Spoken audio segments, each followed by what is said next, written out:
बिस्मिल्लाहिर्रहमानिर्रहीम। अस्सलाम वालेकुम स्टूडेंट्स। आज का हमारा टॉपिक है डायामैग्नेटिज्म की क्वांटम थ्योरी को हम डिस्कस करेंगे। लास्ट वीडियो में हमने क्लासिकल थ्योरी को, लैंगविन क्लासिकल थ्योरी को डिटेल में डिस्कस किया था। आज हम उसी के सेकंड क्वांटम थ्योरी को जो है डिस्कस करेंगे। सबसे पहले जो है क्या करते हैं उसका इंट्रोडक्शन इसका देख लेते हैं। क्वांटम मैकेनिक्स हम इस्तेमाल करेंगे।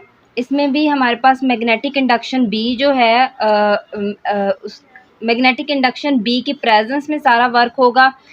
जस्ट फ़र्क ये है कि हम क्वांटम मैकेनिकली ट्रीट करेंगे, मतलब हमारे पास एक न्यू फैक्टर हैमिल्टोनियन एज का आएगा यहाँ पर, और उसके बाद फिर वो चेंज होगा एज प्राइम से एज, तो वो स्मॉल परटर्बेशन को शो करेगा। तो मैं थॉरली यहाँ पर लिखती हूँ इंट्रोडक्शन को। Using quantum mechanics, it can be shown that it is in the presence of magnetic induction B. Okay मतलब क्वांटम मैकेनिक्स को यूज़ करते हुए ये क्या शो करता है कि यहाँ पर भी हम जो है अप्लाई करते हैं अप्लाइड मैग्नेटिक इंडक्शन। नेक्स्ट जो है न्यू फैक्टर जो हमने इंट्रोड्यूस कराया क्वांटम मैकेनिक्स में, the Hamiltonian as of an atomic electron changes to H plus H prime। मतलब ये हैमिल्टोनियन चेंज हुआ H plus H prime, where H prime is the small perturbation। perturbation का लफ्ज़ सुनते ही हमारे माइंड में क्या आता है? Small change. इसके बारे में हम क्वांटम मैकेनिक्स के प्रीवियस कई लेक्चर्स में डिटेल से डिस्कस कर चुके हैं। नेक्स्ट हमारे पास हैमिल्टोनियन यानी ये एच प्राइम जो है उसकी वैल्यू लिखेंगे कि हमारे पास ये होती क्या है। ये है जी मेरे पास हैमिल्टोनियन एच प्राइम, यानी जो हैमिल्टोनियन चेंज हो रहा है उसकी वैल्यू, ये एज इट ही याद करनी होगी। अब ये इसको मैं इक्वेशन जो है 1 का नेम दे देती हूँ, इसको हाईलाइट कर लेते हैं ताकि हम इजीली इसे यूज़ कर सकें। यहाँ से मुझे डेल डॉट ए की वैल्यू चाहिए, ए डॉट डेल की वैल्यू चाहिए, ए स्क्वायर की वैल्यू चाहिए। मुझे कुछ मैथमेटिकल स्टेप्स करने पड़ेंगे जहाँ से मैं ये वैल्यूज़ फाइंड आउट करूँगी। इस फॉर्मूले में इस एक्सप्रेशन में ए हमारे पास यहाँ पर यहाँ यूज़ हो रहा है। ये ए बेसिकली क्या है? ए हमारे पास जो है वो है जी मैग्नेटिक वेक्टर पोटेंशियल। ठीक है, तो हम इसको एक्सप्रेस कर सकते हैं इस फॉर्मूले से, B is equal to del cross A. This one is called equation number 2।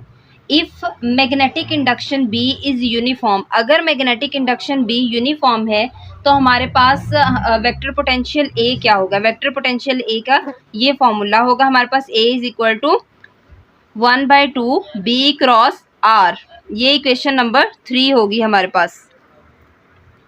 ये मेरे पास सिंपल A की वैल्यू आ गई, मतलब कि वेक्टर पोटेंशियल में यहाँ पर A की वैल्यू तो पुट कर सकती हूँ, लेकिन मुझे अभी फिल वक्त A स्क्वायर की वैल्यू भी चाहिए। तो मैं यहाँ इसका स्क्वायर रूट ले लूँगी।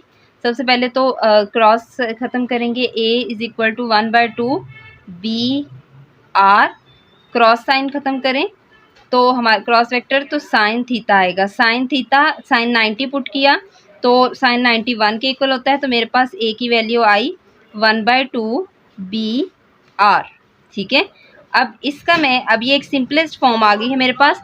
अब मैं इसका स्क्वायर लूँगी। ठीक है, अब इसका स्क्वायर लेती हूँ तो ये मेरे पास हो जाएगा A square is equal to 1/4 B square R square, where R is the distance.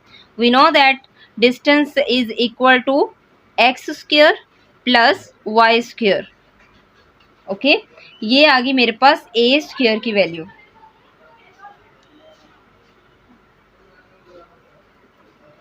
अब A स्क्वायर की वैल्यू मैं यहाँ पर पुट कर सकती हूँ इक्वेशन नंबर 1 में। अभी इसी इक्वेशन को इसको जो है मैं कर्ल की फॉर्म में भी सॉल्व करूँगी। कर्ल किस तरह से लेते हैं? हम डिटर्मिनेंट की फॉर्म में लेते हैं, उसमें सॉल्व करूँगी।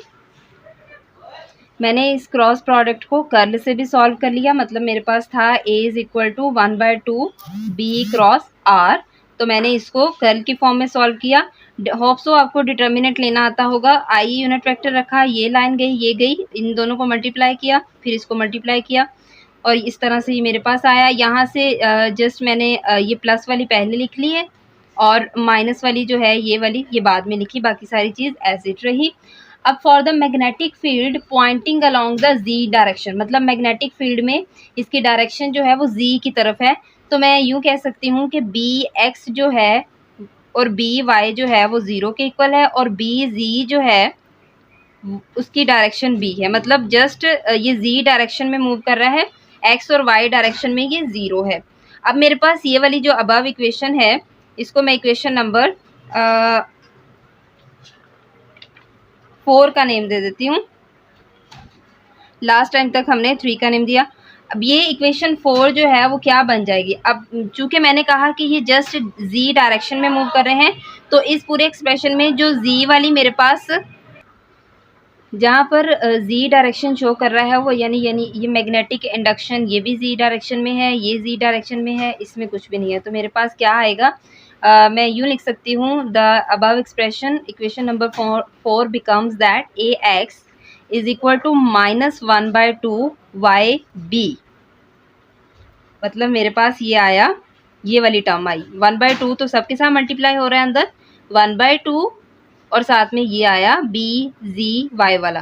तो जी चूंकि मुझे पता है जस्ट जी डायरेक्शन में मूव कर रहा है, तो मैं जी नहीं लिख रही साथ, जस्ट वाई बी लिख दिया, माइनस साइन साथ में एज इट। और ए वाई अगर मैं निकालूं तो ए वाई मेरे पास ये वाली टर्म आएगी B z x 1/2 as it, साथ आएगा 1/2 और साथ में आ जाएगा एक्स बी, और इसमें कोई भी चीज़ जी डायरेक्शन में मूव नहीं कर रही, तो means to say that A z is equal to 0। तो मेरे पास ए एक्स ए वाई और ए जी की वैल्यूज़ आ गई। अब मैं यहाँ से जो है डेल डॉट ए की वैल्यू निकालूंगी, जो कि बहुत सिंपल है, is equal to curly over curly x, del जो है वो करली ओवर करली एक्स और साथ में ए x plus curly a y over curly x plus curly, यानी ये डेल ऑपरेटर ही है, del a g over del g is equal to 0, ये होल टर्म जो है वो 0 के इक्वल है। अब यहाँ से मुझे डेल डॉट ए की वैल्यू मिली जो कि टोटल 0 के इक्वल है, इसको मैं इक्वेशन नंबर 5 का नेम दे देती हूँ। अब इक्वेशन 1 में इसको पुट कर सकती हूँ, ये है जी इक्वेशन नंबर 1, यहाँ पर डेल डॉट ए की वैल्यू मेरे पास आ चुकी है जो कि 0 के इक्वल है। अब मुझे चाहिए ए डॉट डेल की वैल्यू, ठीक है, ए स्क्वायर की वैल्यू ऑलरेडी हम कैलकुलेट कर चुके हैं। अब कैलकुलेट करेंगे ए डॉट डेल की वैल्यू। ए डॉट डेल की वैल्यू मेरे पास ये है, यहाँ पर ए एक्स की ए वाई और ए जी की जगह पर ये वाली वैल्यूज़ पुट कर देंगे, ए एक्स की जगह पर ये, ए वाई की जगह पर ये वैल्यू पुट कर देंगे, ए जी की जगह पर 0 पुट करके सिंप्लीफाई करके ए डॉट डेल की फाइनल वैल्यू निकालेंगे। Simply substitute the value of a x a y and a g in this places. So यहाँ से प्लस वाली टर्म पहले लिख ली, माइनस वाली टर्म बाद में लिख ली, और यहाँ से मैं b 1/2 और b को कॉमन ले लूँगी, तो अंदर मेरे पास x curly over curly y minus y curly over curly x बच जाएगा। तो ये मेरे पास है जी final value a dot del की, इसको मैं इक्वेशन 6 का नेम दे दूँगी। अब हम ये वाली टर्म और ये टर्म ये दोनों इक्वेशंस जो हैं 5 और 6 इसको इक्वेशन 1 में पुट कर सकते हैं। So we can see that equation 1 ये है हमारे पास, इसकी वैल्यू भी मिल गई हमें, इसकी वैल्यू भी मिल गई, ए स्क्वायर ऑलरेडी हम निकाल चुके हैं ये। अब ये सारी वैल्यूज़ जो हैं पुट कर देंगे, इसको इक्वेशन स्टार का नेम दे देते हैं। So substitute the value of equation star 5 and 6 in equation 1। So equation 1 becomes that, यहाँ पर मैंने सारी वैल्यूज़ पुट की, डेल डॉट ए की और ए डॉट डेल की वैल्यू पुट की, चूँकि ए डॉट डेल के साथ जो है 2 था मेरे पास इक्वेशन 1 में, यहाँ पर मेरे पास ए डॉट डेल के साथ 2 था, तो वो एज इट आया साथ यहाँ, और ये फिर सिंप्लीफाई होके मेरे पास ये टर्म बनी, ठीक है। So this is the final result of Hamiltonian. कौन सा हैमिल्टोनियन? स्मॉल पर्टर्बेशन जिसमें आ रही है जो चेंज हो रहा है, इक्वेशन नंबर 7। नेक्स्ट हम बात करेंगे एंगुलर मोमेंटम ऑपरेटर की, ठीक है। The angular momentum operator is given as, यानी क्वांटम मैकेनिक्स के अकॉर्डिंग हमारे पास एंगुलर मोमेंटम होता है L is equal to minus iota h cross r cross del. अब आर क्रॉस डेल को अगेन हम जो है कर्ल से सॉल्व करेंगे। एंगुलर मोमेंटम ऑपरेटर को हमने सॉल्व किया कर्ल के थ्रू। ये होप सो आपको डिटर्मिनेंट सॉल्व करना आता होगा। इसको इक्वेशन नंबर 8 का नेम दे देते हैं। नेक्स्ट अब क्या करेंगे, अभी हमें मज़ीद सिंप्लीफिकेशन करनी है इस डेरिवेशन में। इक्वेशन 7 जो है इसकी ये वाली जो टर्म है वो प्रोपोर्शनल है एल, यानी एंगुलर मोमेंटम ऑपरेटर एल के प्रोपोर्शनल है, डायरेक्टली प्रोपोर्शनल है। जस्ट ये राइट हैंड साइड वाली टर्म इक्वेशन 7 की। The distance r is measured from the nucleus. Distance r, ये वाला जो डिस्टेंस आर है ये डिस्टेंस आर ही था जिसे हमें एक्स स्क्वायर और प्लस वाई स्क्वायर कहा था। ये जो है मेजर करते हैं हम न्यूक्लियस से। अब हम क्या करेंगे, अगर हम कंसीडर करते हैं कि यूनिट वॉल्यूम एक सब्सटेंस का जो कि रखता है n atoms, each have z electrons, ठीक है, हर एटम जो है वो z इलेक्ट्रॉन रखता है। So the second term of, यानी the right side term of expression 7 becomes that. तो मेरे पास यहाँ पर इक्वेशन 7 की राइट साइड वाली टर्म क्या बन जाएगी, वो मेरे पास कुछ यूँ बन जाएगी। इसको मैं लिख सकती हूँ n चूँकि n एटम की बात हो रही है, e square b square over 8m, ये आ गया summation i is equal to 1 to z, ठीक है। z इलेक्ट्रॉन्स की बात हो रही है, मतलब n atom each have z electron. Next मैं बात करूँगी डिस्टेंस r की, जो कि हम मेजर करेंगे एक्स आई स्क्वायर प्लस वाई आई स्क्वायर, ठीक है। इसको मज़ीद सिंप्लीफाई भी कर सकते हैं। मैं इसको यूँ लिख सकती हूँ एन जी ई स्क्वायर। अब जी ई स्क्वायर चूँकि जी इलेक्ट्रॉन की बात हो रही है, पहले मैंने सिंपल लिख लिया। वैसे तो यही बात हम इस स्टेप में भी कर सकते हैं, लेकिन जितना सिंप्लीफाई करें उतनी ज़्यादा इजीली डेरिवेशन की समझ आती है। G e square b square over 8m, और ये आ जाएगा रूट मीन स्क्वायर में रेडियस, जो हमने टॉपिक के स्टार्ट में कंसीडर किया था, radius rho, where rho represents the mean of the square of radii of the projection of orbits on a plane perpendicular to the magnetic field, ठीक है। तो अब हम क्या करेंगे, अगर मैग्नेटिक फील्ड इंड्यूस होती है डायपोल मोमेंट के मटेरियल में, तो जो एनर्जी की टर्म है वो हमारे पास should be of the second power in magnetic induction b. So equation above equation, so this equation becomes that। एक इम्पॉर्टेंट बात यहाँ पर ये है, द टर्म, ये वाली जो टर्म है, ये जो इक्वेशन है, may be regarded as the energy term associated with the diamagnetism of the material. तो हम जो है यहाँ से b की वैल्यू निकाल लेंगे, B square is equal to, ये मेरे पास आ जाएगा 8m over n Z e square, और साथ में आ जाएगा root mean square of radii of the projectile. ये मेरे पास आ गई बी स्क्वायर की वैल्यू, ठीक है। इसको मैं इक्वेशन 10 का नेम दे देती हूँ। नेक्स्ट अब इस इक्वेशन को और साथ में डायामैग्नेटिक एनर्जी वाली इक्वेशंस को कंपेयर करेंगे, तो हमारे पास ससेप्टेबिलिटी आएगी।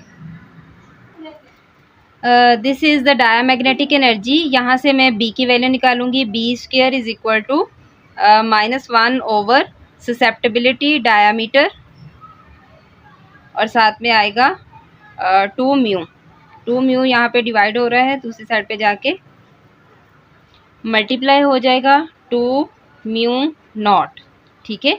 अब ये टर्म जो है बी स्क्वायर की, इसको इक्वेशन 11 का नेम दे देते हैं, और जो लास्ट पे अभी हमने टर्म निकाली ये वाली इक्वेशन 10। अब इक्वेशन 10 और 11 को कंपेयर करेंगे तो हमारे पास ससेप्टेबिलिटी आएगी डायामैग्नेटिज्म की। Comparing equation 10 and 11, so we have, ये इक्वेशन 11 और ये इक्वेशन 10 मैंने लिखी। यहाँ से मुझे ससेप्टेबिलिटी डायमीटर की वैल्यू निकालनी है, इसको मैं एक साइड पे ले लूँगी, बाकी सारी टर्म दूसरी साइड पे चली जाएंगी। Is equal to -2 mu naught n Z e square over 8m, और साथ में रो स्क्वायर आ जाएगा रूट मीन स्क्वायर में, और ये 2 4s are 8, जस्ट यही सिंप्लीफाई हो रहे हैं। नेक्स्ट अब मेरे पास इसको मैं सिंपलेस्ट फॉर्म में लिखूंगी, -n mu naught ZE² over 4m रो स्क्वायर। ये और सिंप्लीफाई हो सकता है। हमारे पास जो रो स्क्वायर है, हमने लास्ट जब क्लासिकल लैंग्वेज क्लासिकल थ्योरी की लास्ट वीडियो में हमने डिटेल से देखा था कि हमारे पास जो रो होता है वो जो है वो इक्वल होता है 2/3 r² के, ठीक है। रूट मीन स्क्वायर आएगा साथ में। अब इसकी रो स्क्वायर की वैल्यू मैं ये वाली यहाँ पर पुट कर दूंगी, ये आ जाएगा -n mu naught ZE² over 4m और ये आ जाएगा 2/3 r², where r² represents the mean square distance of the electrons relative to the nucleus, ठीक है। तो ये हम इसको मज़ीद सिंपलेस्ट फॉर्म में लिख लेंगे। ये हो जाएगा मेरे पास -n mu naught ZE² over 6m। ये 2 यहाँ आ जाएगा, इसके साथ मल्टीप्लाई हो जाएगा, 3 4 are 12 और 2 जो है वो 12 के साथ मल्टीप्लाई करें, 2 6 are 12, 6m आ जाएगा और साथ में r², root mean square distance. ये आ गई मेरे पास फाइनल ससेप्टेबिलिटी की वैल्यू, डायामैग्नेटिज्म की ससेप्टेबिलिटी की वैल्यू ये है हमारे पास क्वांटम थ्योरी के लिए। इसको मैं इक्वेशन 12 का नेम दे देती हूँ। The result is identical to the one obtained from the classical theory. हमने देखा कि हमारा रिजल्ट जो है वो थोड़ा सा जो है आइडेंटिकल है लैंग्वेज क्लासिकल थ्योरी के। Thus in order to calculate susceptibility diamagnetism we must determines root mean square requires the determination of electronic charge distribution within the atoms, ठीक है। तो इसमें एक इम्पॉर्टेंट बात है, the typical value for helium about -1.9 multiply 10⁻⁻6, जो कि show करती है कि डायामैग्नेटिज्म बहुत ज़्यादा वीक इफेक्ट है, ठीक है। So result is that the value for helium is about -1.9 multiplied 10⁻⁻6, which shows that the diamagnetism is a very weak effect। मतलब डायामैग्नेटिज्म बहुत ज़्यादा वीक इफेक्ट है। होप सो आपको लेक्चर की अच्छे से समझ आई होगी। क्वांटम थ्योरी आज हमने डिस्कस किया। इससे पहले वीडियो में हमने क्लासिकल थ्योरी को डिस्कस किया था। होल टॉपिक जो है डायामैग्नेटिज्म, इसकी दोनों केसेस लैंग्वेज क्लासिकल थ्योरी और quantum theory most important topic है पेपर पॉइंट ऑफ व्यू से। अगर कहीं से कोई कन्फ्यूजन हो तो कमेंट बॉक्स में ज़रूर पूछिएगा। Thank you so much.